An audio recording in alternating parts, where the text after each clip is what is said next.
Oi, pessoal, tudo bom? Bem-vindos a um novo episódio do podcast Eufóricas. Esse marca o nosso 8º episódio da segunda temporada, né? Nosso segundo episódio da segunda temporada, se a gente for olhar desse lado. Comigo, Bianca Dias e... Comigo, Milena Fagundes. E aí, pessoal, hoje, como a gente já falou, o tema vai ser a cultura do cancelamento. E hoje temos uma convidada mais que especial, a doutora e pesquisadora em comunicação digital no Com Mais, da ECA USP, nossa querida professora Isaf Caral. Uhul! Tá perfeita. Perfeita! Mas antes, vamos situar vocês que em 2019, o dicionário australiano Macquarie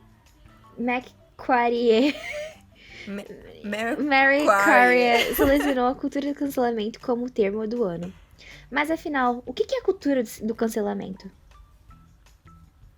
Então, para quem não conhece esse termo, em grande resumo, a cultura do cancelamento pode ser considerada uma forma de boicotar alguém, ao passo que um determinado grupo de pessoas observa alguma atitude ou fala, seja de posicionamento social, político, e é considerado moralmente incorreto por esse grupo de pessoas. Para ficar mais claro, podemos falar sobre o caso da influencer Gabriela Pugliese, que é conhecida por ter hábitos saudáveis, falar sobre exercício físicos e etc. Foi cancelada nas redes sociais por ter feito uma festa com os amigos no ápice da pandemia do Covid. E, enfim, vamos falar disso no episódio, qual é o Dr. Isaf e tudo mais. E alô, é da Central do Cancelamento? Calma aí, antes de todo mundo cancelar tudo, vamos dar play nessa entrevista que ficou demais. Por favor, gente, e não cancelem a gente. Então tá, vamos começar. De onde surgiu a cultura do cancelamento e, afinal, o que é ela? De onde surgiu essa cultura aí? De onde veio isso? Foi no Twitter? Foi no Facebook? Aonde? Então, é muito boa, porque diferente do que a gente imagina, a cultura do cancelamento não surgiu nas redes sociais. Surgiu nos Estados Unidos, dentro das universidades. Então, é muito curioso pensar nisso, né? Porque a ideia do cancelamento, ela começa dentro das universidades porque os estudantes começaram a cobrar posicionamentos mais assertivos dos seus professores. Então, professores com certos tipos de discursos começaram a ser questionados. E daí isso passou a ser chamado uma cultura do cancelamento, ou cancel out culture, que era o nome que se dava, e se dá ainda, né? Essa cultura lá em 2013, quando essa ideia começou a aparecer nas universidades. Só que essa ideia apareceu nas universidades porque a gente está falando de uma juventude que teve muito acesso à internet, muito acesso a discussões no Twitter, né?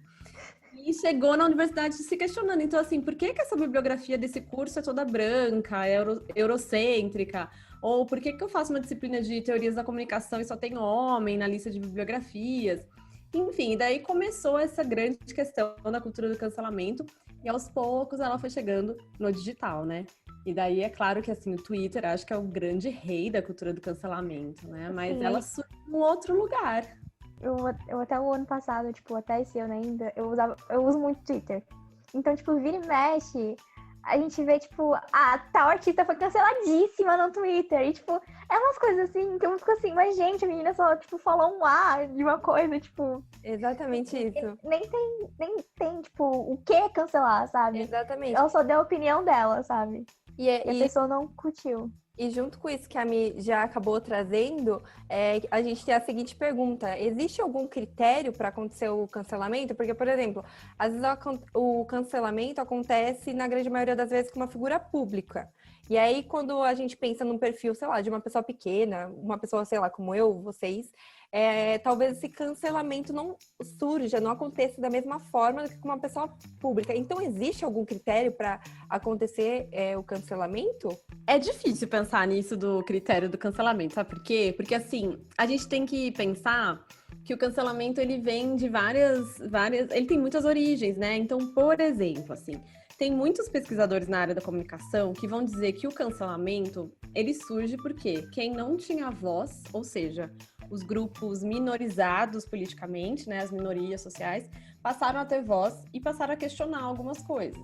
Então, o cancelamento pode vir daí também, né? Então, quando a gente pensa por essa perspectiva, a gente vai pensar que as acusações do cancelamento são muito legítimas, porque vão passar por racismo, machismo, homofobia, né? Então é super legítimo quando não é um crime, né, que está sendo apontado, né? Porque se uma pessoa é racista nas redes sociais, ela está cometendo um crime. Mas aí do outro lado, qual que é a grande questão do digital que a gente não pode perder de vista?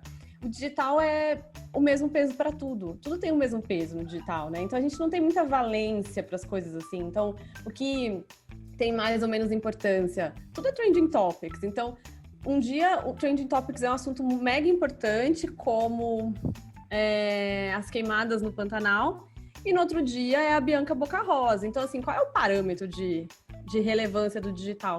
Então é aí que a gente chega nessa discussão de, peraí, mas tudo é cancelado? Todo mundo é cancelado? Tudo é cancelamento? Então, se tudo é cancelamento, então nada é cancelamento?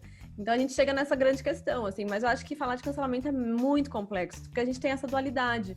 De um lado, a gente tem, de fato, a possibilidade de muita gente falar, que não tinha essa possibilidade de falar antes. E do outro lado, a gente tem a banalização que a internet traz para tudo, né? Então, eu vejo muito, assim, situações de cancelamento muito legítimas e necessárias. Talvez a forma como o cancelamento aconteça não seja, né, o que a gente espera, mas as razões são muito legítimas. Mas a gente vê em contrapartida pautas que não fazem muito sentido, né? Então, assim, eu falei da Bianca Boca Rosa, por exemplo, né? Sim. E como eu pesquiso influenciadores, acho que ela é um ótimo exemplo.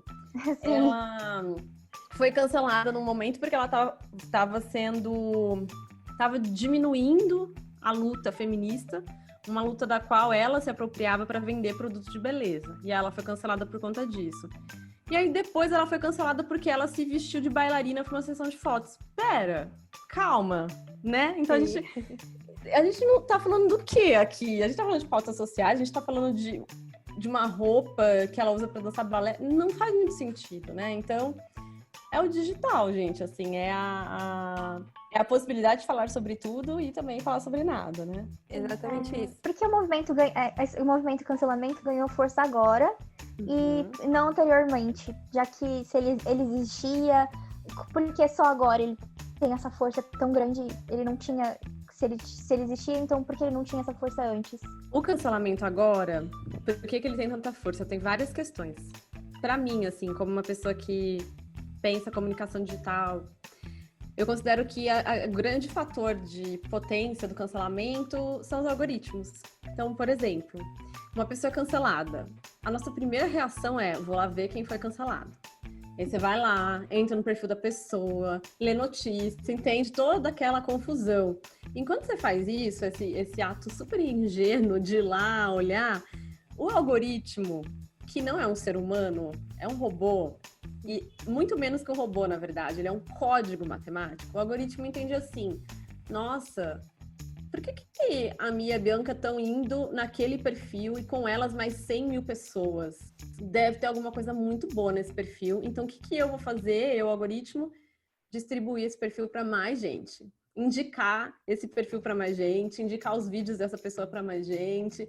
Eu vou mostrar na lupa do Instagram o perfil dessa pessoa, porque alguma coisa está acontecendo que parece que essa pessoa é relevante. Então, o algoritmo tem essa influência gigantesca na lógica do cancelamento, porque ele dá muita visibilidade para aqueles assuntos sobre os quais está todo mundo falando. Então, se a gente está falando de uma pessoa que foi cancelada, de repente, em 2 minutos, ela vira trending topics. Porque o algoritmo começa a entender que aquilo é importante, mostra aquilo para todo mundo, e daí, de repente, a gente está dentro de uma bolha na qual só se fala sobre aquele assunto. Acho que a algoritmização do mundo, da vida, faz com que o cancelamento funcione ainda mais. E também tem uma outra coisa que é super grave, assim, pra gente pensar, que é a nossa relação com o mundo e como a internet influencia nessa relação. Então, por exemplo, a gente vive nas redes sociais que são códigos matemáticos compostos de 01, 01, 001, tipo um código de barras. A internet é isso. Então, por exemplo, a internet é binária, ela é dual, ou ela é 0 ou ela é 1. É igual a gente vive na internet, ou a gente curte ou a gente não curte, ou a gente segue ou a gente para de seguir, ou a gente manda uma mensagem, a gente não manda. Então, a gente tem sempre essas relações de gosto ou não gosto, curto ou não curto, compartilho ou não compartilho. E o cancelamento passa a ser também uma discussão nesse sentido, que é gosto ou não gosto, fada, sensata ou cancelado. Então, como é que a gente sai desses polos tão opostos, de fada sensata num dia e cancelado no outro? Por conta dessa binaridade, né? Desse movimento binário e dual da internet, né? Então, eu acho que, assim, quando a gente pensa, por que o cancelamento agora faz tanto sentido por conta disso? Por conta do algoritmo lá atrás, impulsionando e fazendo com que as coisas bombem. E, do outro lado, a nossa dinâmica de ser sim ou não o tempo inteiro. Gosto ou não gosto, certo ou errado, né? Na internet não tem meio termo, é certo ou errado. Então, acho que tem muito a ver com isso também, né? E exatamente nesse âmbito que você falou, que a gente convive muito nas redes sociais, enfim, passa muito tempo nela.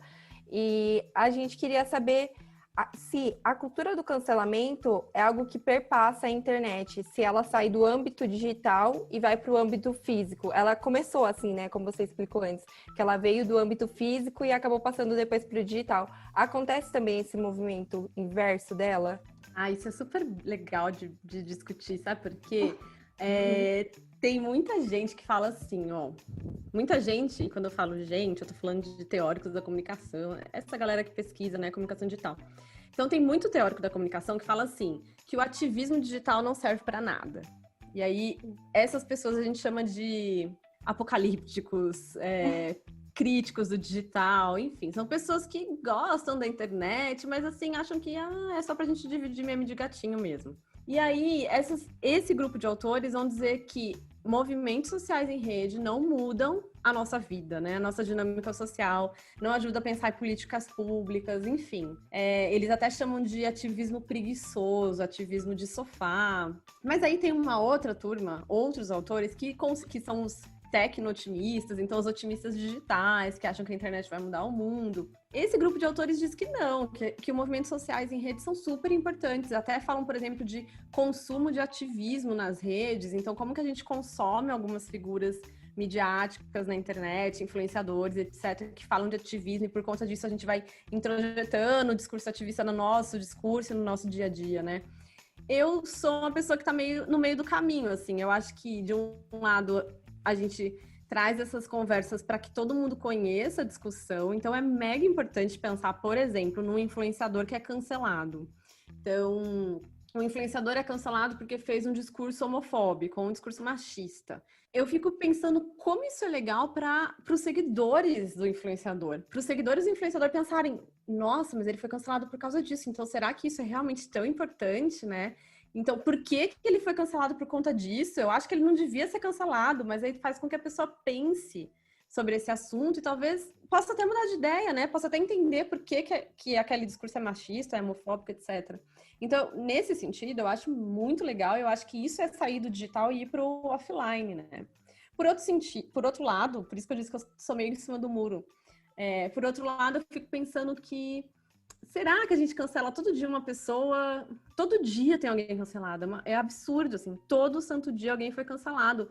E no fim das contas, e daí, né? Muda unicamente a vida da pessoa, mas não avança em nada, né? Eu não vi nenhuma política pública de defesa das mulheres, de violência contra as mulheres, quando vários homens foram cancelados por conta de discursos sexistas e machistas. Não vi nada mudando fisicamente, né? Então, não sei, eu sou meio em cima do muro nesse sentido, não sei mesmo, não consigo opinar. Eu achei super legal essa visão que você trouxe, que até assim, tem um pouco a ver com a cultura do cancelamento, e não, mas é uma coisa que eu senti que realmente chegou a mim, de eu seguir algumas pessoas, alguns influenciadores, e durante as manifestações que tiveram muito avanço nos Estados Unidos por conta do Black Lives Matter, do assassinato do George Floyd, eu comecei a consumir muito mais e acho que me conscientizar mais, que eu já deveria ter feito, mas a partir desse movimento, desses influenciadores falando, olha, tem esse livro da Djamila Ribeiro, que é muito legal vocês lerem, é importante. E aí eu comecei a ir lá nas livrarias e pesquisar, falar, eu acho que eu vou comprar. E no final eu acabei comprando. E eu acho que é realmente, você sai do digital e vai para o físico, porque isso acabou, começou a ser uma parte do seu dia a dia, do seu pensamento também. Sim. A internet, não esquece, é algo real do nosso dia a dia, com a chegada das mídias. E pra você, qual é a melhor maneira de lidar com isso? Tipo, dessa coisa da internet, não esquece, a gente tem prints, a gente tem provas. Que engraçado, né? Porque tem gente que fala assim, o brasileiro tem memória curta, então hoje vai ser cancelado, amanhã vai esquecer. Mas a internet deixa rastros, né? Então, Sim. se um influenciador é cancelado, basta eu ir lá no perfil dele, no perfil não, basta eu ir no Google, colocar o nome dele, que eu tenho certeza que vai aparecer uma enxurrada de notícias dizendo sobre o cancelamento, né? Então a internet deixa rastros digitais, né? Então é isso, assim, a gente pode ter memória curta, falam muito, né, que o brasileiro tem memória curta, mas a internet deixa seus rastros. E qual é a melhor maneira da gente lidar com isso? Tipo, como a gente lida com isso? E aí, qual é a melhor maneira de lidar com esses rastros digitais? Complexo, porque a gente é difícil, né, É gente? O que difícil. eu acho é assim, sendo bem pragmática, né? Eu acho que, dependendo de quem você é, de um influenciador, a gente tem que, por favor, pensar em ética e responsabilidade, né? Então, você ocupa um espaço de prestígio nas redes, então pense nesse lugar que você ocupa, né, de prestígio. E ocupe com ética e com responsabilidade. Então, eu acho que todo mundo pode falhar, mas que falha é essa, né? Que equívoco é esse? Então, a gente precisa muito pensar nisso. Então, eu não quero viver um cancelamento. Então, pense na sua responsabilidade nesse espaço. E aí, contrapartida, tem muita gente dizendo assim, o cancelamento tem feito com que as pessoas percam a sua liberdade de expressão. Calma, porque a gente tem que pensar o que é liberdade de expressão, o que é discurso de ódio, o que é um discurso criminoso, né? Então, assim, as pessoas não são canceladas porque elas disseram assim, nossa, eu amo rosas. Não é por causa disso. Eu adoro comer chocolate na TPM. Não vi gente sendo cancelada por conta disso, né? As pessoas são canceladas por outras razões. Então, acho que é pensar um pouco nisso. E é claro que, assim, né? Tem uma grande confusão que talvez quem está nos ouvindo possa pensar, mas o influenciador X, quando falou que gosta de azul, as pessoas falaram, mas e o que será do amarelo se você só gostar do azul? A internet é uma grande confusão e realmente tem gente que cobra. Eu gosto de maçã, mas por que você não come pera? A gente tem isso na internet, essa entrada na vida do outro, né? Mas não é cancelamento. É um tipo de jeito de sociabilizar na internet que a gente, concordando ou não, a rede foi trazendo pra gente, né? Então, quanto mais visível a gente é, mais essa sensação de proximidade com o outro, e o outro tem essa liberdade, essa abertura de ir lá falar o que a gente tem que comer, o que a gente tem que gostar. Mas não estamos falando de cancelamento, né? O cancelamento tem uma magnitude gigantesca. Acho que, tô com medo de ser cancelado. Por que você tá com medo de ser cancelado? O que você tem falado aí nos seus grupos do WhatsApp, entre seus amigos, né? Então, acho que é pensar um pouco nisso, né? Não sei se eu tô sendo a tia chata, mas às vezes eu penso nisso. Sim, faz todo sentido, né? Porque eu acho que, assim, com Big Brother, por exemplo, toda hora eu ficava pensando, mano, se eu fosse pro Big Brother, eu ia ser muito cancelada. Porque Sim. eu tenho, tipo, eu fico imaginando, tipo, tanto que esse é o tópico da próxima pergunta, que é, tipo, essa coisa da intolerância que as pessoas têm, tipo, sabe? Aí pergunta agora, existe uma linha tênue entre a intolerância e a justiça, e tem pessoas que acham que é justiça cancelamento. E tem outras que acham que é intolerância. O que você acha que é isso? Tipo, qual é a sua opinião sobre essas duas Esferas, né? duas esferas? Eu acho que assim, a gente tem tanta coisa para levar em consideração, né? Então eu acho muito triste, por exemplo, quando uma pessoa é cancelada e ela tem uma história de posicionamentos coerentes. Então, por exemplo, se a gente pensar no Big Brother, a gente tinha lá mulheres feministas tentando se posicionar em constante desconstrução, que em vários momentos falharam e foram crucificadas por conta disso, né? Então, qual é a grande questão do cancelamento? E aqui eu vou fazer a minha crítica ao cancelamento, que eu acho que é a crítica que muita gente compartilha. É a forma como ele acontece, né? Então, talvez aquele apontamento seja coerente, mas a forma como aquilo é feito não dá nem espaço para a pessoa pensar, rever, né? Então, assim, a única coisa que ela consegue fazer em tempo hábil é se defender e falar, desculpa, gente, errei, mas assim, não tem nem tempo para refletir sobre aquilo, né? Sim. Então, é muito triste quando a gente vê uma pessoa com uma história coerente, né? Então, assim, ela tá tentando se desenvolver nessas pautas, estudar esse assunto, tem se posicionado, falhou. Poxa, peraí, vamos questionar. Acho que tem que questionar.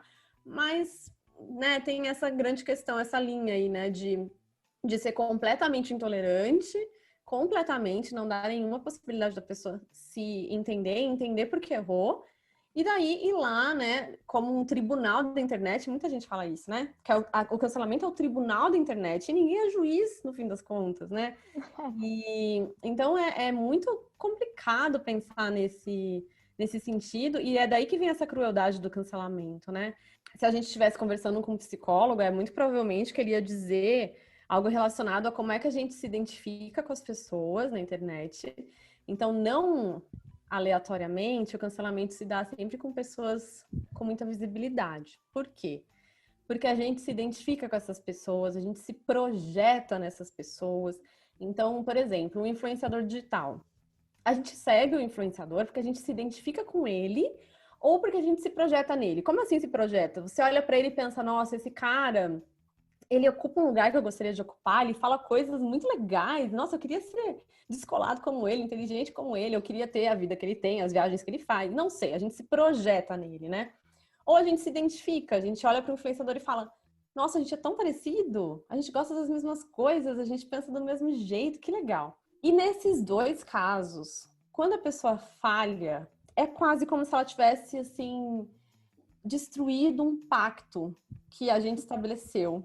Mas a pessoa não tem nada a ver com esse pacto que a gente estabeleceu, mas isso existe e é com todo mundo, tá? A gente estabelece pactos com todo mundo com quem a gente se relaciona.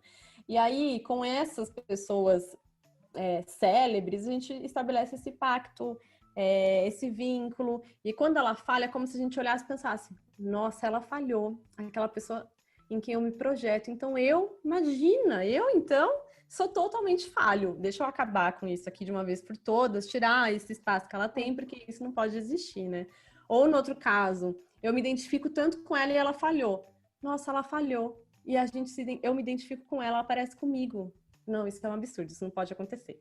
Então, tem essas questões, né? Se um psicólogo estivesse aqui conversando com a gente, provavelmente ele falaria um pouco sobre isso, né? É muito complexo de verdade, assim. Já é complexo naturalmente, aí tem essa grande questão do algoritmo, do Twitter, e aí as coisas vão virando o cancelamento, que é esse fenômeno gigantesco. Sim, completamente. E é uma coisa muito legal que você falou, porque eu também, particularmente falando assim, na verdade, eu acredito que a cultura do cancelamento tem, assim, talvez a sua essência como uma causa nobre, só que na hora de praticá-la, as pessoas acabam esquecendo que, por exemplo, uma pessoa errou e aí a gente tem que dar um espaço, talvez, para ela pensar no erro dela, falar, nossa, realmente o que eu fiz estava errado, eu não prestei atenção na época e eu me desculpo aqui e vou aprender sobre esse tema. E eu acho que, às vezes, quando a cultura do cancelamento até vira uma questão de linchamento virtual, aí as coisas meio que fogem do controle, porque a gente não dá espaço nem para a pessoa falar e nem para ela também refletir sobre tudo que aconteceu. Às vezes ela só pede desculpa para acabar aquela crise toda que tá rolando e pronto, e fala, pronto, agora eu tô desculpada, a internet vai me perdoar e tá tudo bem. Eu acho que é exatamente isso. É sem dúvidas isso, assim. E aí a gente cai num negócio que é vídeo de desculpas de youtuber, que ano passado todo mundo fazia piada com isso, né? Ai, mais um vídeo de desculpas de youtuber. É claro que a gente vai viver isso se é preciso pedir desculpas em um minuto sem pensar no que aconteceu imediatamente para sair do Trending Topics e cuidar da reputação. Olha só que coisa caótica, não faz sentido, né? Sim. Então, e aí perde toda a legitimidade aquele questionamento, porque a gente está questionando, mas não avança, né? Então, Virar, tipo, uma coisa de hate gratuito, né? Tipo, a pessoa não quer mais, a pessoa nem liga mais porque a pessoa foi cancelada, sabe? Tipo, por exemplo, eu não gosto daquela atriz. Tá falando mal dela, eu vou falar dela também. Eu falo, tipo, sei lá, de coisas muito nada a ver que não tem embasamento nenhum vira dentro uma do bola de assunto que neve, ela foi... né? Tipo... É muito real É bem isso. louco isso, né? e tem uma coisa assim que é esse movimento de manada, né? Que no digital acontece o tempo inteiro. O movimento de manada é isso, assim, pensa numa manada de animais em qualquer lugar e vai todo mundo por uma direção e ninguém sabe muito bem porque tá indo. De repente olha e fala, nossa, achei que tinha uma presa aqui, mas não tem nada. E é muito curioso, assim, não sei se vocês já viveram isso, mas, por exemplo, você tá lá olhando uma foto num feed do Instagram e aí tem um comentário de uma pessoa dizendo alguma coisa que você nem reparou e aí você olha aquele comentário, olha pra foto de novo e pensa, nossa, não tinha reparado, mas é verdade. Aí você vai lá também nesse ímpeto e comenta e diz, ai, não sei o que, não sei o que, não sei o que. Por quê, né? Então, assim, é esse movimento de manada também, né? Da gente ser meio que levado por essa dinâmica e e chegar nesse cenário que a gente tem hoje. E, inclusive, o tema a nossa pergunta faz um gancho total com isso. Na teoria da comunicação, existe a espiral do silêncio, né? Que, basicamente, para quem está ouvindo e não conhece, é quando uma pessoa ela tem uma opinião, pode ser Y, e o grupo com quem ela anda, né? Ela tem uma opinião X, e com medo da exclusão, essa pessoa que tem a opinião Y vai se calar, vai falar, não, tudo bem, eu vou fingir que eu aceito essa outra opinião do meu grupo para mim não ser exclusa e não ficar em silêncio, né? Você acha que isso também reflete um pouco no cancelamento, das pessoas falarem, putz, eu não quero cancelar essa atriz, mas já que todo mundo tá cancelando e se eu falar outra coisa, eu meio que vou cancelar junto. Eu acho que tem muito a ver com isso. Uma outra coisa, quem tá nos ouvindo também já deve ter feito. Uma pessoa é cancelada. E aí você vai lá imediatamente olhar se você segue essa pessoa. Ou se você curtiu a última foto dessa pessoa. Você vai lá tentar reparar um estrago que você fez, teoricamente, que é dar visibilidade para essa pessoa. Isso tem muito a ver com essa dinâmica, né? E tem a ver com isso, tem a ver com a forma como a rede se organiza, porque a gente está ali conectado com vários pares, vários amigos, colegas desconhecidos, etc. E a nossa atuação na rede está muito exposta, né? Então a gente é visível o tempo inteiro, tudo que a gente faz ou deixa de fazer. A gente vê, por exemplo, notícias nas manchetes de revistas de fofoca dizendo que a atriz X parou de seguir a atriz Y. Então também tem a ver com isso, né? Não passa só pela opinião, mas até pelo que a gente faz nas redes sociais, né? Então, na época das eleições, por exemplo, vários influenciadores que seguiam políticos XYZ deixaram de ser seguidos pelos seus seguidores, porque como você segue fulano e segue Beltrano? Então, são coisas pra gente pensar, né? Que a rede vai trazendo pra gente, assim. É muito complicado, gente. Eu digo assim, que quem já tem muita certeza sobre o que está acontecendo na internet, não sei se está tão certo assim, porque não é possível ter tanta certeza. Esses dias eu li uma frase que me deixou muito comovida, que a internet é a única invenção do homem que o homem não consegue entender. Então a gente criou um negócio que a gente não sabe o que fazer com ele, não sabe como funciona, virou uma coisa absurda, né? Então, enfim, é isso, assim. Você pode falar, Mi? Nada, que eu ia falar assim, meu Deus, a internet é uma coisa muito louca. Muito louca. É muito Meninas, doida vamos de conectar entender. por alguns dias. Uma ouvinte do Eufóricas, a Natália, ela quer saber, essa seria a maneira melhor, assim, a melhor maneira, entre aspas, né, de, assim, punir alguém, de fazer uma pessoa refletir, porque às vezes tira a liberdade de expressão, que foi exatamente o que a gente estava falando, né, que às vezes a pessoa vai cancelar, todo mundo chega lá cancelando e nem dá uma oportunidade de refletir sobre o tema. Então ela queria saber se seria uma das melhores maneiras, assim. Assim, pelo tanto de questionamento que a gente tem feito em relação ao cancelamento, já fica subentendido que não é a melhor maneira. Tanto é que a gente está questionando e querendo cancelar o cancelamento. Aí entra a grande questão, né? Liberdade de expressão, vários influenciadores dizendo que não estão sentindo medo de falar porque eles podem ser cancelados. Tá, vamos pensar então na liberdade de expressão e qual que é a dificuldade da gente entender isso na internet. Primeiro, e aí entra o algoritmo de novo. O algoritmo coloca a gente dentro de bolhas informativas. Todo mundo já deve ter ouvido falar sobre isso, né? Depois do vídeo do Felipe Castanhari, do Felipe Neto, não me lembro qual deles fez um vídeo sobre isso. Mas essa noção é super acadêmica, que surgiu muito antes de tudo isso. E os teóricos que falavam sobre bolha falavam que a gente vai entrando em bolhas sem saber. Então a gente não conhece o limite da nossa bolha. A gente não sabe o que está fora, a gente não sabe o que está dentro. Então, a bolha não é simplesmente, a minha bolha é uma bolha feminista. Não, tem muito mais em jogo. Muito mais em jogo. E aí, o que acontece? A gente tem uma sensação que no mundo, todo mundo parece muito com a gente. Então, a gente olha para a nossa bolha e pensa, nossa, olha como as pessoas são. Um fenômeno incrível das últimas eleições foi um momento em que estava todo mundo achando que ia ter uma virada no segundo turno. Então, assim, quem estava numa bolha mais à esquerda tinha certeza absoluta que ia ter uma virada no domingo de eleição. O que aconteceu, gente? Virada nenhuma. Então, assim, não quero trazer política para a discussão de vocês, apesar de eu sempre levar política para tudo, mas, assim, é um exemplo de como a bolha coloca a gente num lugar que parece que todo mundo é muito igual a gente. Idêntico, gosta das mesmas coisas, pensa como a gente.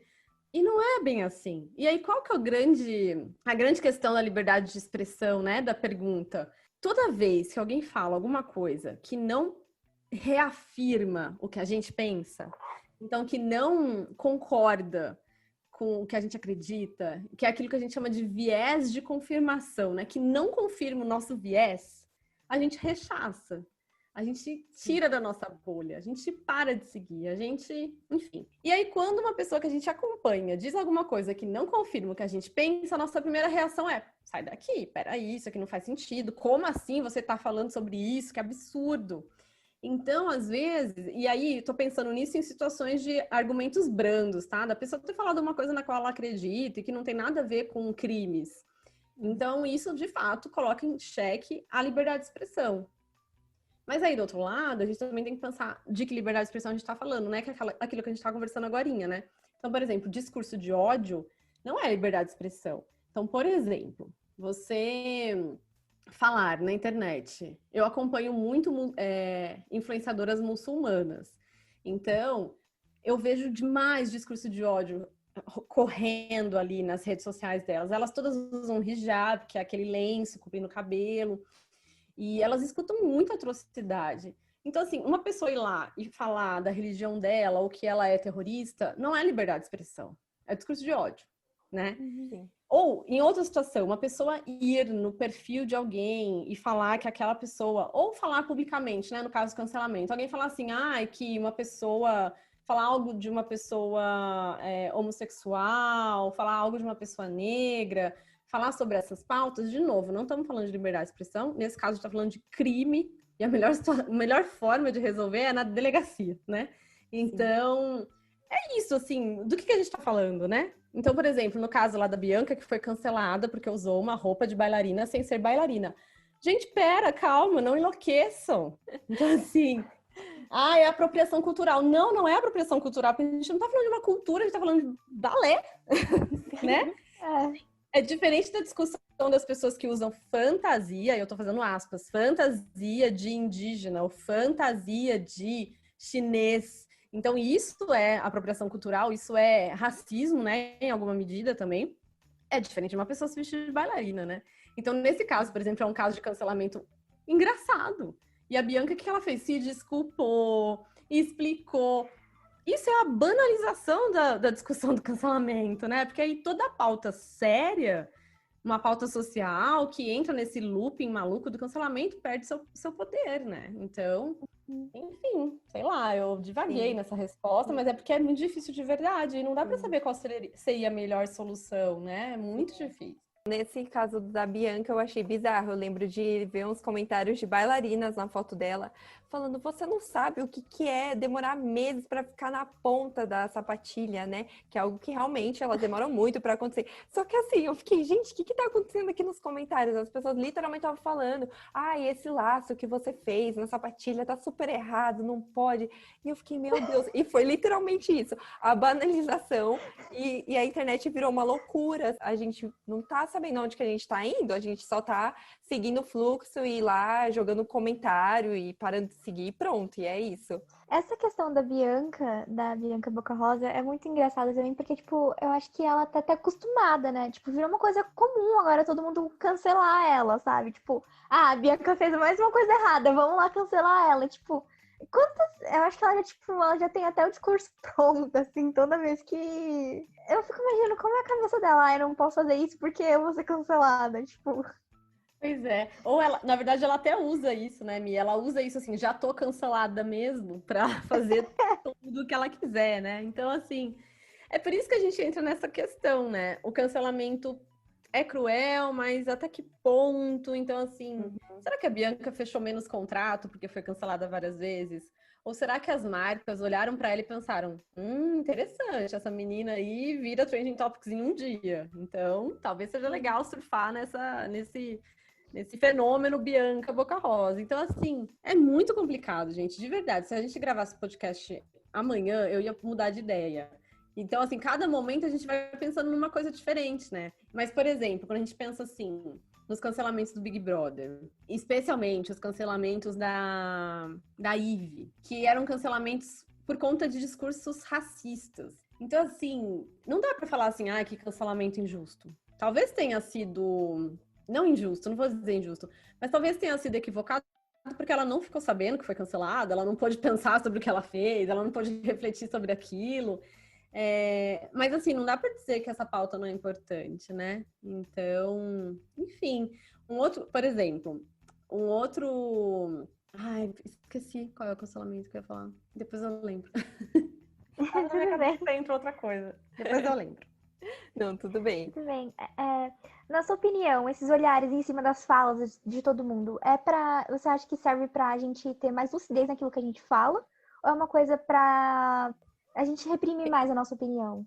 É a pergunta difícil de novo, né? Porque, enfim, eu penso assim, ó, que tem uma pesquisa bem interessante de uma agência chamada Mutato, em que eles falam sobre cultura do cancelamento. E eles dizem quais são as pessoas mais canceladas na internet.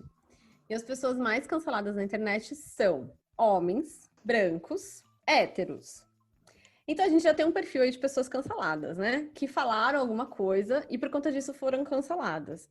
Eu não fui investigar quais foram esses cancelamentos e essas pessoas, porque a Mutato já fez esse levantamento, eles analisaram 35 cancelamentos, se eu não me engano, só desse ano, só do primeiro semestre desse ano.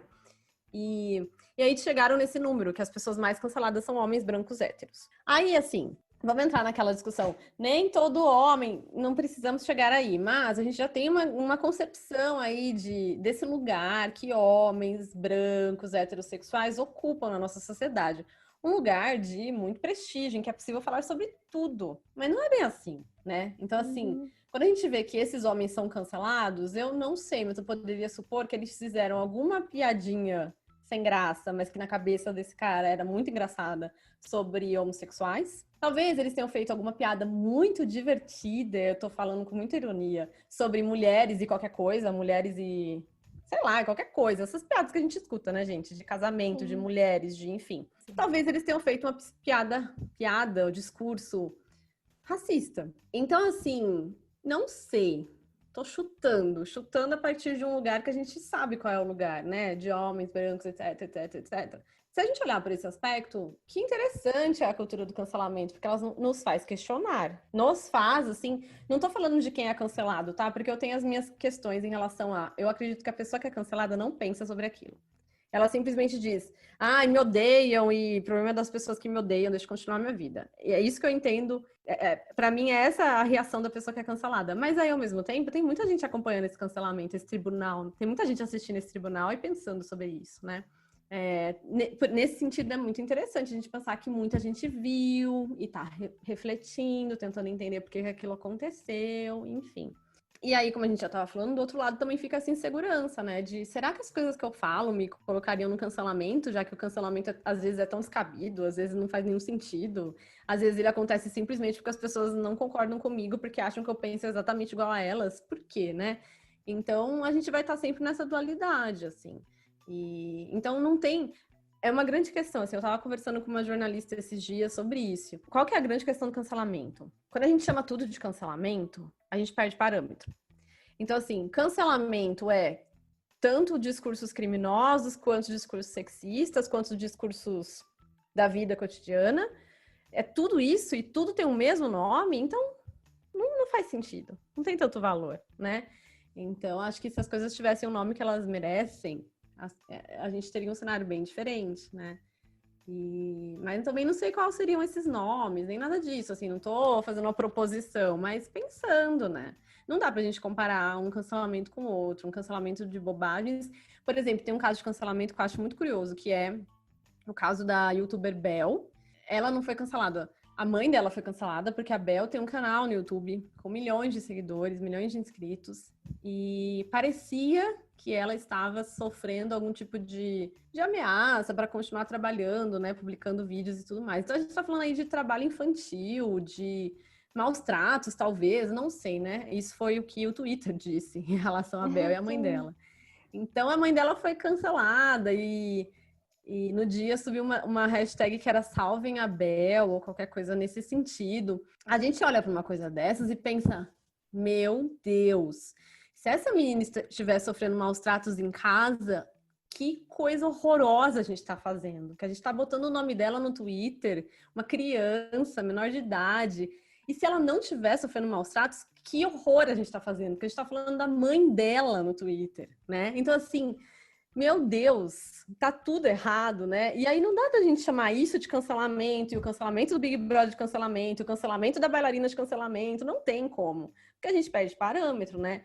E aí, esse caso da Bel é muito interessante porque a polícia foi até lá, não sei se foi uma abertura de uma investigação no Ministério Público, não sei de onde é que veio isso, mas a polícia foi até a casa dela, assistente social, ver o que estava entendendo. Então, interessante. Será que foram por causa da internet? Se sim, Eba, finalmente conseguimos alguma coisa.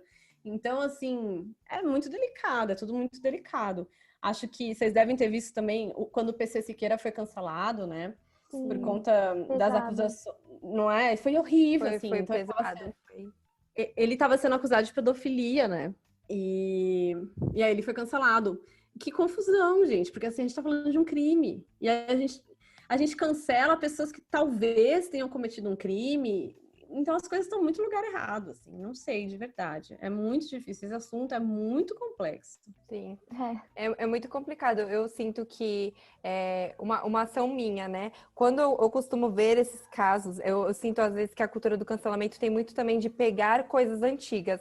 Então, sei lá, a atriz tem 30 anos, mas a gente vai lá no Twitter dela, quando em 2000 e sei lá quanto, vamos pegar um tweet aqui que a gente achou que ela fala alguma coisa muito ruim sobre um grupo social ou, enfim, alguma ideia meio turva, assim, né? Que foge um pouco da curva.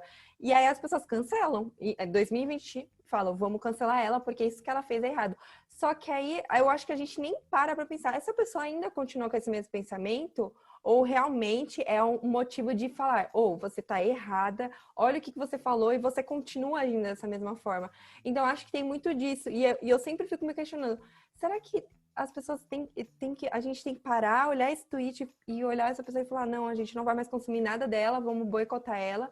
Por conta disso, eu acho que a cultura é aquilo que a gente também já tinha falado. Eu acho que é efeito manada, né? Então as pessoas começam a cancelar por às vezes uma coisa antiga, que a pessoa já mudou, já conseguiu entender que estava errada, e a gente continua pautando esse assunto assim a todo momento. Então é muito complicado, porque a gente também não tem essa veracidade, até onde é verdade isso, até onde está confirmado, tal. Lógico que é importante, né, duvidar, ter um pé atrás, mas dentro do possível, não já cancelando totalmente a pessoa, enfim, xingando ela. Eu acho bem complicado esse aspecto. Até trazendo um outro caso que eu sei que a professora Isaf gosta de falar, eu acho, em relação a influenciadores, como a gente já tinha, né, dito anteriormente, o impacto ele pode ser ainda maior, né, pelo enorme alcance que eles têm, algoritmo e tudo, ainda mais estando associados com diversas marcas, que acabam, querendo ou não, influenciadores sempre têm uma associação com alguma marca, com alguém. O caso da Pugliese, ele ganhou uma proporção, assim, estrondosa na internet, né? E ela acabou desativando o perfil do Instagram e para ter aquela... Todo mundo falou de retenção de seguidores, né? Porque realmente passou por uma enorme crise, perdeu contratos de grande quantia. E qual a sua visão sobre esse caso? E você, assim, na sua opinião, você acha que ela lidou de uma forma certa, de uma forma correta? Esse caso mais um caso complexo, assim. Eu acho que no caso dos influenciadores, a gente tem uma outra questão que é, assim, as razões pelas quais a gente decide se associar aos influenciadores, a história dos influenciadores. Então, no caso da Gabriela Pugliese, especificamente, ela já era uma influenciadora que vinha de várias histórias, não de cancelamento, porque não tinha esse nome, mas de crise. Então, assim, a Gabriela Pugliese, desde que eu pesquiso o universo de influenciadores, ela se envolve em situações de crise de todos os tipos possíveis. Então, assim, a gente tem Gabriela Pugliese falando de pessoas portadoras de necessidades especiais, Gabriela Pugliese com discursos gordofóbicos, Gabriela Pugliese prescrevendo dietas e atividades físicas, então usando de um domínio que ela não tem, de uma competência profissional que ela não tem na internet. A gente tem Gabriela Pugliese fazendo public post sem avisar. Então, assim, a gente já tem uma série de questões. A Gabriela Pugliese incentivando a distorção imagética das mulheres. Então, dizendo assim para a mulher, um jeito bom de emagrecer é antes de comer um chocolate, se olha no espelho, pelada, e dá uma olhada e pensa, ah, não, melhor não comer chocolate. Então, assim, a gente já tem uma série de... E eu não tô dizendo isso pra fazer fofoca de influenciador. Eu tô dizendo pra gente pensar, assim, na história dos influenciadores. Então, quando acontece uma situação como Gabriela Pugliese fura a quarentena, no momento do ápice da quarentena, depois de ter sido uma pessoa contaminada, em que a família deu uma festa, em que muita gente se contaminou. Então, assim, ela fura a quarentena, decide furar a quarentena. Ela já tem uma reputação construída ali com a audiência dela que já tá meio em xeque, por conta desse histórico que ela tem. Então, quando ela fura a quarentena, ninguém quer saber quais foram as razões. Então, ela é automaticamente cancelada. Então, assim, isso tem muita coisa, muito a ver. Muito influenciador fala assim, ai, tenho medo de ser cancelado. Mas como tá a sua relação com a sua audiência e com os seus seguidores? Porque pensa, se você segue um influenciador que você gosta muito, eu tenho certeza que quando ele erra, você pensa, poxa, mas essa pessoa é tão legal. Ela errou, mas ela é tão legal. Ela me ensinou tanta coisa. Ela tá num caminho tão legal. Eu não vou lá xingá-la no Twitter, sabe? Eu não vou subir o uma hashtag falando dela.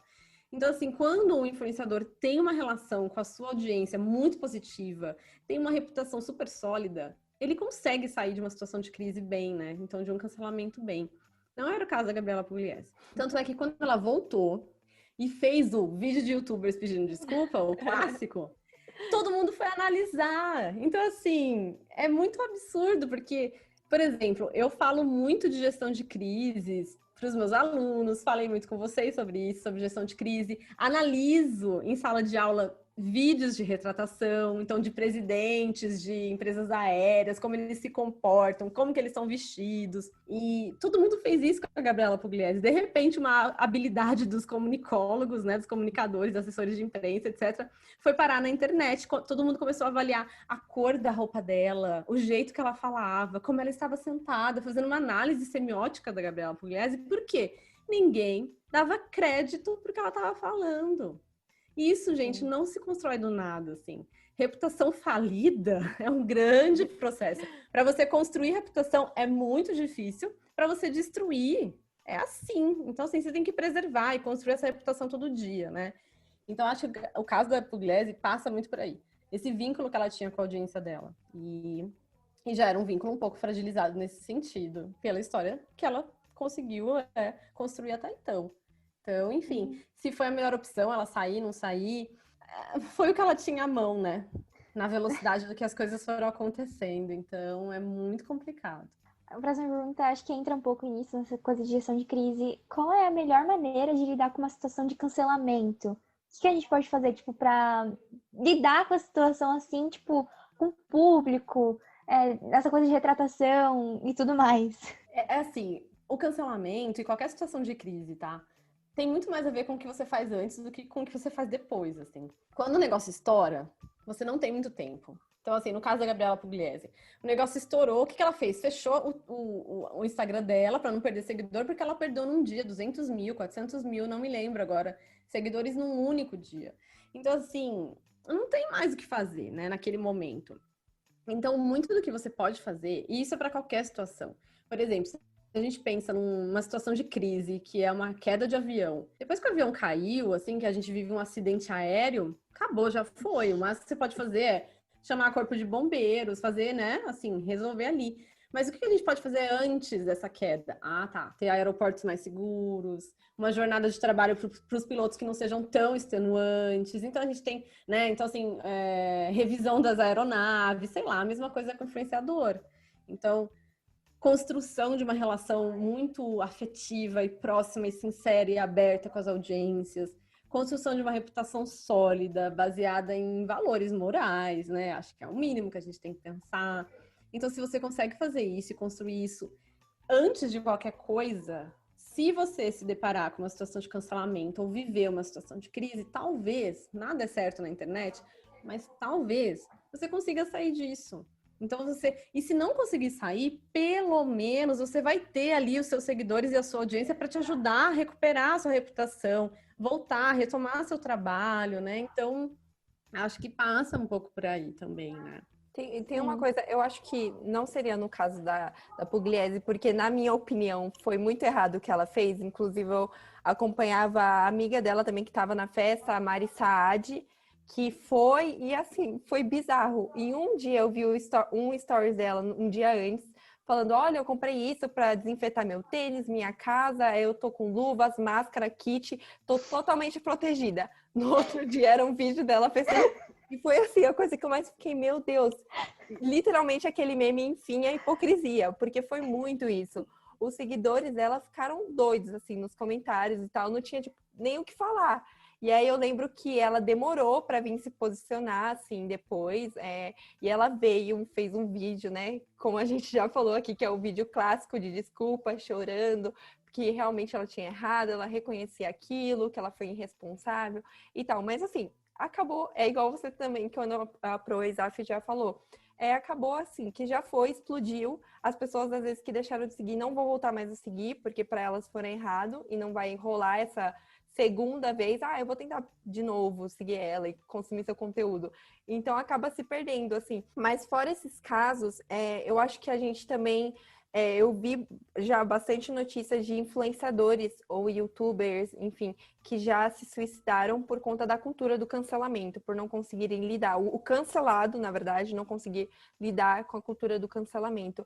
E o que você acha sobre isso, Pro? Tipo, a gente pensar um pouco na pessoa que foi cancelada, assim, porque eles falam que vem esse efeito manada, ódio, e é uma única pessoa recebendo aquele ódio de várias pessoas que às vezes nem tem cara, nem tem rosto, nem tem endereço, então eles ficam meio perdidos, assim. O que você acha a respeito deles? Eu acho que é isso que a gente não pode perder de vista, né? Que a gente está lidando, apesar da internet nos colocar nesse lugar de que parece que a gente está falando com ninguém o tempo inteiro, não esquecer do que está atrás, né? Então, que tem uma pessoa ali atrás. Parece meio clichê, mas é verdade, né? Então, uma pessoa que talvez repensasse sobre aquilo, ou que até gostaria de ser avisada que estava cometendo um equívoco, mas de uma outra forma, né? Então, acho que é super grave. E é muito curioso, porque a gente falava muito, há alguns anos atrás, de cyberbullying. Então, assim, todo mundo falava de cyberbullying, como os adolescentes sofriam bullying digital, todas as mazelas trazidas daí. E daí, de repente, a gente está vivendo, né, um desdobramento do cyberbullying, que é o linchamento. O linchamento não, né? Mais praticamente, que é o cancelamento. Mas, assim, parece que a gente perdeu de vista que a gente está fazendo um bullying digital em grandes magnitudes, né? Então, assim, um bullying digital numa potência absurda, incomparável, né? Então, eu acho que, assim, não dá de perder isso de vista. Acho que a gente só pode... exatamente quando a gente pensa numa criança que tem a mãe cancelada, enfim, por conta de uma situação do YouTube. A gente só pode perder isso de vista quando a gente tiver ferramentas para fazer isso. Então, assim, será que é possível a gente, de alguma forma, acionar algum tipo de entidade pública porque a pessoa cometeu algum tipo de injúria, difamação, algum discurso de ódio relacionado a um grupo étnico, religioso, etc. Se a gente tiver ferramentas nesse sentido, ótimo, a gente tira isso da internet e pensa em outras alternativas. Porque, de fato, é um bullying digital. Então, acho que a gente não pode só falar de bullying na nossa vida analógica e esquecer que isso vai para a internet também, né? Outro ouvinte do Eufóricas, a Fernanda, ela também quer saber, você acredita que há formas mais leves do público de chamar a atenção aos erros dos famosos, dos influenciadores, sem ser através do cancelamento?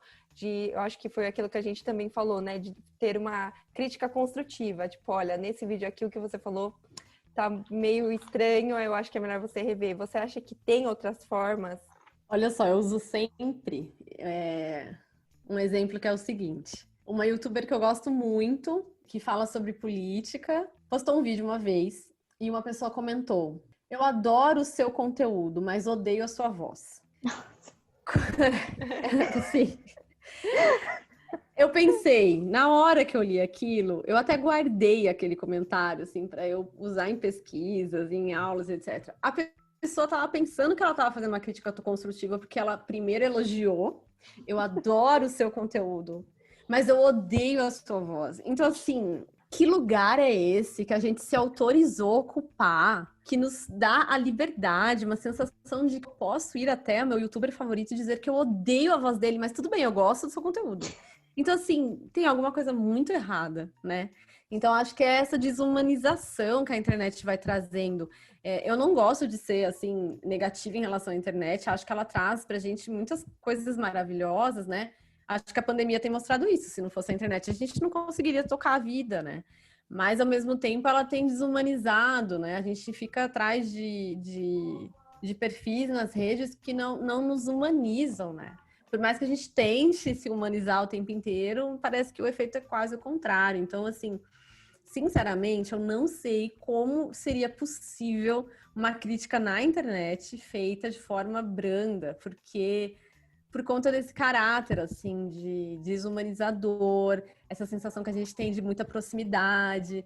A gente tem uma sensação, por exemplo, que a gente segue influenciadores que são quase nossos melhores amigos, mas é uma sensação. É uma sensação discursiva, porque a gente constrói, a gente não, os influenciadores constroem um discurso de falsa intimidade.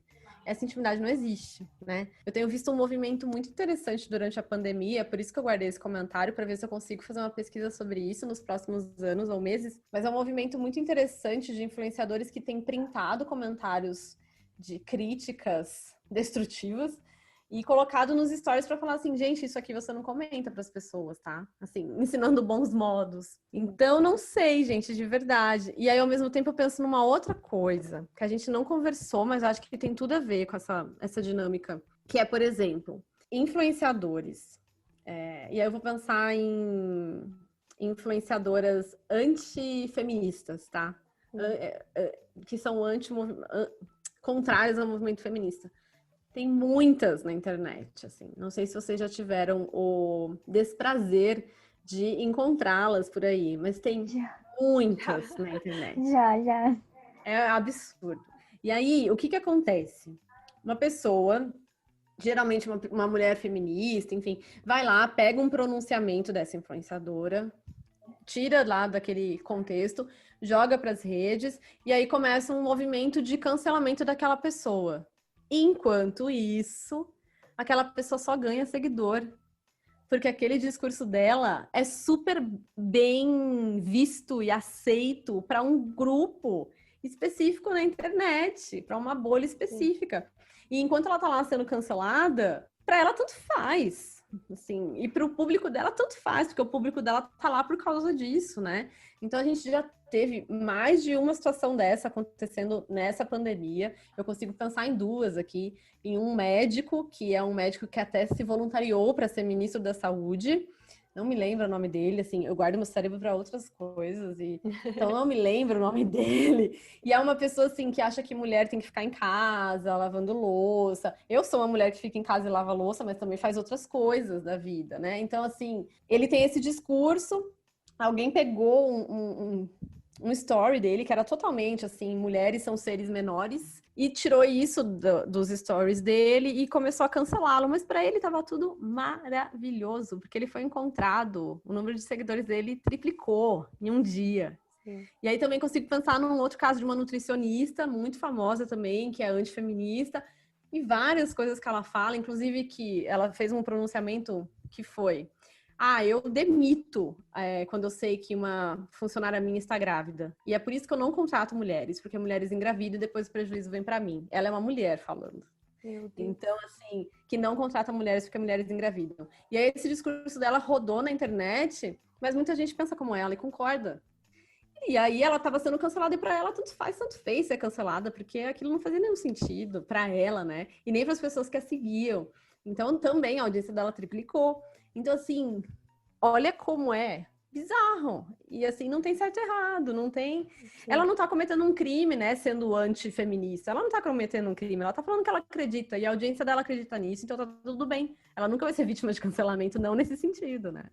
Quando eu e a Bianca, a gente começou a fazer o podcast, eu fiquei assim, meu Deus, é hoje que eu vou ser cancelada na internet, eles vão pegar esses meus áudios e vai estar rodado assim pelo Twitter todo. E, tipo, esse é o medo real que eu tenho hoje em dia. Você acha que esse medo, tipo, é de todo mundo? Ou, tipo, é mais pra nossa geração, assim, que tá mais acostumada com a internet? Eu acho, sabe uma coisa que eu acho que vai fazer com. Todo mundo tem esse pensamento, né? Por exemplo, eu muito esporadicamente mesmo, faço vídeos para falar desses casos. E quando eu fiz um vídeo para falar do caso da Gabriela Pugliese, a primeira coisa que eu pensei foi: eu vou ser linchada pelos seguidores da Gabriela Pugliese, eles vão entrar aqui e vão me xingar. E, inclusive, eu fiz uma live com o HuffPost. E alguns fãs da Gabriela Pugliese entraram na live para falar que era um absurdo aquilo tudo. Então, Mas assim, rapidamente eles foram, nos comentários as pessoas foram não convencendo, né, mas dizendo, esse espaço não é para defender ou não defender, é para pensar sobre isso. Enfim, então todo mundo tem, eu acho, esse medo, assim, de vou ser cancelado. Mas sabe o que eu, particularmente, passei a pensar? Assim, somos quantos na internet, né? É claro que o desejo é que todos nós sejamos vistos e ouvidos na internet, mas é tanta informação circulando que há muitas chances de o próximo ser cancelado ser uma pessoa com muita visibilidade, que talvez não seja o nosso caso, né? Então, assim, é tocar a vida e aquilo que a gente estava pensando, né? Eu acho que é expor a sua opinião, a gente não pode deixar de expor nossa opinião, de verdade, assim. Mas expor nossa opinião, levando em consideração as pautas que são importantes para o nosso tempo, né? Por exemplo, eu acho que tem várias discussões que são super difíceis de se fazer, discussões políticas complicadas, mas em que contexto você fez? Com quem você fez? Às vezes, se você tira uma frase de contexto, você pode ser cancelado, mas e aí a gente olha para o contexto e você tem defesa, né? Então, eu estava argumentando sobre isso, falando sobre tal situação. Então, eu acho que é um pouco, enfim, relativizar, né? E o mundo da internet não gira só ao redor dos nossos perfis, então tá tudo bem, tem muita coisa acontecendo. E eu acho que também teve. Eu não lembro de onde que eu ouvi isso, mas eu lembro que eu ouvi uma pessoa falando assim: ao invés de você ter medo de ser cancelada, pense assim, ou tipo, cancelar uma pessoa automaticamente, pense se a sua vida fosse um Stories ou fosse um Big Brother, assim, 24 horas de transmissão, quantas vezes no seu dia você teria sido cancelado? E aí eu fiquei, meu Deus. Porque eu tenho a mesma sensação da minha, assim, que às vezes, por mais que a gente às vezes fala em alguma coisa, às vezes é por descuido mesmo, às vezes por ignorância também, nunca teve contato com aquele assunto e escorrega nesse aspecto, de uma pessoa vir falar, ai, tá canceladíssima, nossa, não vou parar aqui de seguir. Eu acho que tem esse medo, assim, de escorregar sem às vezes nem saber que escorregou, porque ninguém alertou, só todo mundo ficou, nossa, foi horrível o que você falou, mas não vou nem falar de onde que veio esse erro. Eu acho que é esse medo que perpetua, assim, na nossa geração. Assim, a internet faz uma coisa que ela mistura o público com o privado, né? Então a gente leva para a internet questões que são muito íntimas. E o processo de aprendizagem é uma questão muito privada, né? A gente não publiciza, não fala sobre tudo que a gente está aprendendo todos os dias e o que a gente está desconstruindo e não está desconstruindo. Mas a internet faz isso com a gente. Então acho que essa é a grande questão, assim, essa proximidade do que é privado, do que é público. Então, algumas coisas que são muito privadas e processos nossos, até internos, e acabam sendo públicas, e aí vira essa confusão. Eu gosto de lembrar de um caso que eu acho muito legal, que é de uma influenciadora do Instagram, que ela é dona de casa, mãe, ela tem um perfil que eu amo, inclusive, chama Casa de Bamba. E ela é incrível, uma pessoa incrível. E ela tava mostrando a casa dela, e ela falou assim, esse aqui é o criado mudo que eu comprei. Tudo bem, aí continua, ela fez mais stories e alguém mandou para ela uma mensagem dizendo assim, olha, você devia rever essa palavra criado mudo, porque a gente usa criado mudo, mas a referência é aos escravos que ficavam do lado das camas dos senhores, mudos durante a noite, caso o senhor precisasse de alguma coisa, né? E aí, ela recebeu essa mensagem numa mensagem do Instagram, voltou e fez um story, falou assim, gente, obrigada quem me mandou, e ela chama as seguidoras de vizinhas, né? Obrigada, vizinha, que me mandou essa mensagem, eu não sabia, agora eu não vou mais falar criado mudo, vou falar mesinha de cama, mesa lateral, obrigada, eu aprendi, não sabia.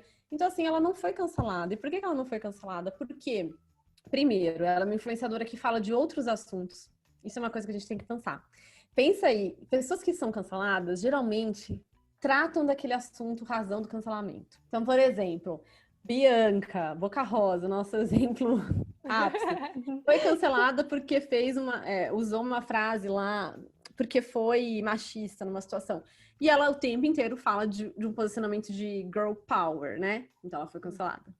Então, eu tô falando influenciadores, tá? Especificamente. A gente tem influenciadores, um caso de um influenciador que é escritor, fala de relacionamentos e foi acusado de ter vivido um relacionamento abusivo com uma ex-esposa. Não me lembro o nome dele também, mas ele foi cancelado porque ele tinha uma linha de conteúdo que tinha tudo a ver com isso. De repente, ele fez um negócio totalmente ao contrário. E aí, nesse caso, por exemplo, ela fala de casa, ela fala de decoração, então...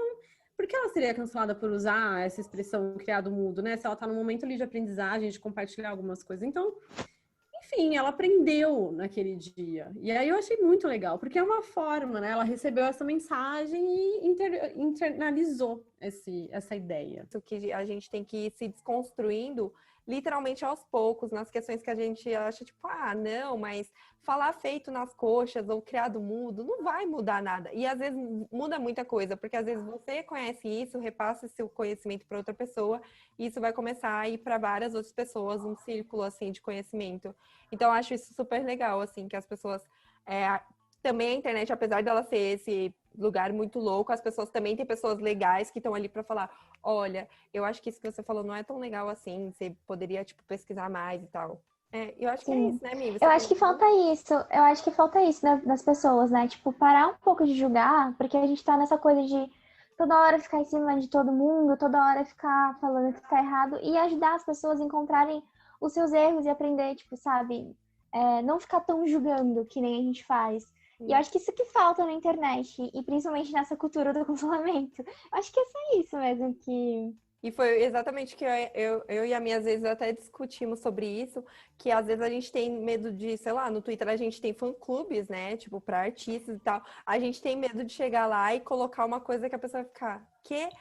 E esse é assim, quando a gente foi conversando de coisas positivas que podem existir no cancelamento, né, que é colocar em circulação pautas importantes, e esse é o grande aspecto negativo, que ao mesmo tempo que coloca questões em circulação, a que custo, né? Então, assim, a cada 100 cancelamentos, um cancelamento faz a gente pensar. Então, não é efetivo, né? Então, assim, a cada 100 cancelamentos, um funciona, mas 101 pessoas se abalaram, foram linchadas virtualmente, perderam contratos, perderam trabalho. Então, tem um monte de coisa aí para a gente considerar, né? Eu acho que esse não dar espaço para reflexão é o grande crime que a gente comete na internet, assim. Então, a internet é um lugar para a gente pensar de conhecimento compartilhado, inteligência coletiva. Ao mesmo tempo, a gente não pode usar desse espaço porque há muitos vigias na internet que não nos deixam usar desse espaço de elaboração, de reflexão. E aí isso vai levando a gente para um cenário muito desastroso, né? Então a gente tem aí tudo que a internet trouxe pra gente de dualidade. Então assim, ou você sabe ou você não sabe. Ou você é sensato ou você não é. Fez a gente chegar nesse cenário que a gente tá, por exemplo, né? Em todos os âmbitos da vida, assim, tudo vira uma grande guerra do sim e do não. Tomar vacina ou não tomar vacina? Furar quarentena ou não furar quarentena? Não tem ninguém pensando, assim, num meio termo, Por que aquela pessoa furou a quarentena naquele dia, depois de tantos meses? Porque ela tinha um parente doente. Porque ela perdeu alguém pro coronavírus. Porque ela tem uma questão psicológica. Porque ela... Sei lá, gente. Então, assim, ninguém parou pra pensar em nada. Todo mundo tem um certo ou um errado. Não há espaço para reflexão. E aí eu acho que esse é a grande perda dessa história toda, né? O espaço para reflexão, que é o que nos torna tão humanos, tão diferentes do algoritmo, por exemplo, né?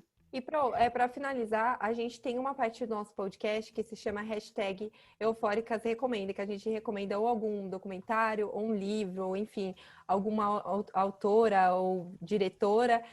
Você tem algum livro, algum artigo, enfim, que você gostaria de recomendar, que acha legal para as pessoas que querem saber mais sobre esse assunto? Tenho. Para falar de cancelamento, assim, quem quiser... eu quero estudar cancelamento, entender. Tem livros em inglês sobre isso, mas vou recomendar... A gente não tem muita pesquisa sobre cancelamento, né? Tem um livro chamado Cancel Out Culture, que é como a mente norte-americana foi se esfacelando por conta da cultura do cancelamento. Isso é uma tradução livre, eu não lembro o nome dos autores. Bem, então assim, como eu estava dizendo, né, a gente não tem... eu quero ler um livro para entender cancelamento. Infelizmente não tem. O que eu recomendo? Ler pessoas que passam por essa discussão da internet, né? Então... E aí, um autor que eu adoro se chama Jaron Lanier, e ele tem um livro chamado 10 argumentos para você deletar agora suas redes sociais. O título é bem assim, para vender livro, né? Então, 10 argumentos para você deletar agora a sua rede social. Mas qual é a graça desse livro? O Jaron Lanier trabalha na Microsoft há anos, ou seja, ele trabalha com internet, né? Ele foi a primeira pessoa a trabalhar com realidade virtual no mundo e ele é a pessoa que não usa redes sociais. Porque ele acredita que as redes sociais nos desumanizam, roubam nossas almas, nos tornam estúpidos.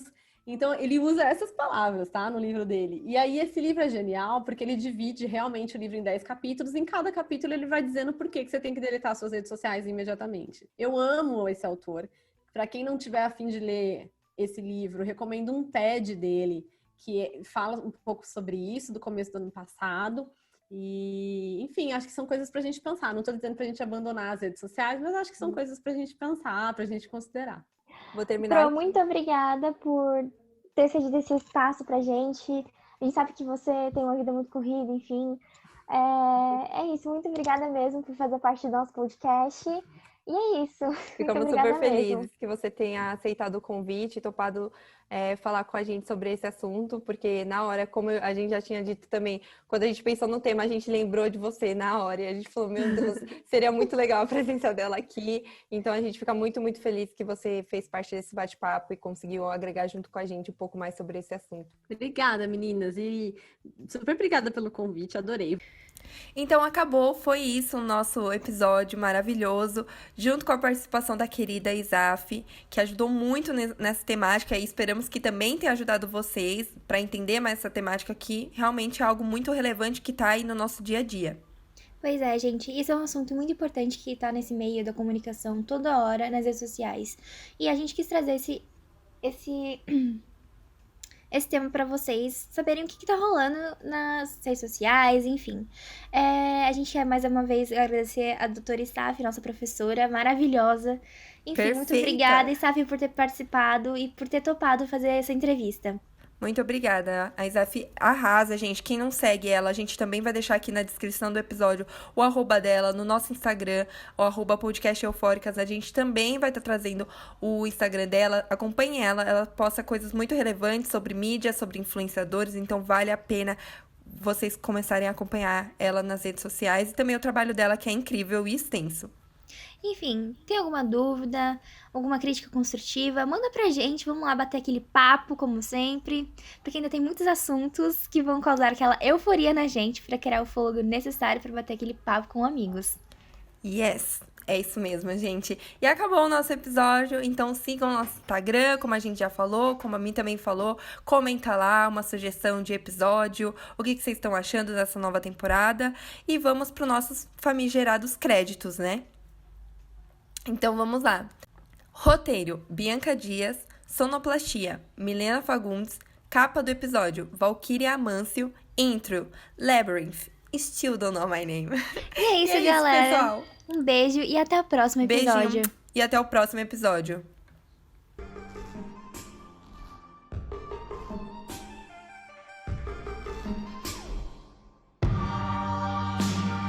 Still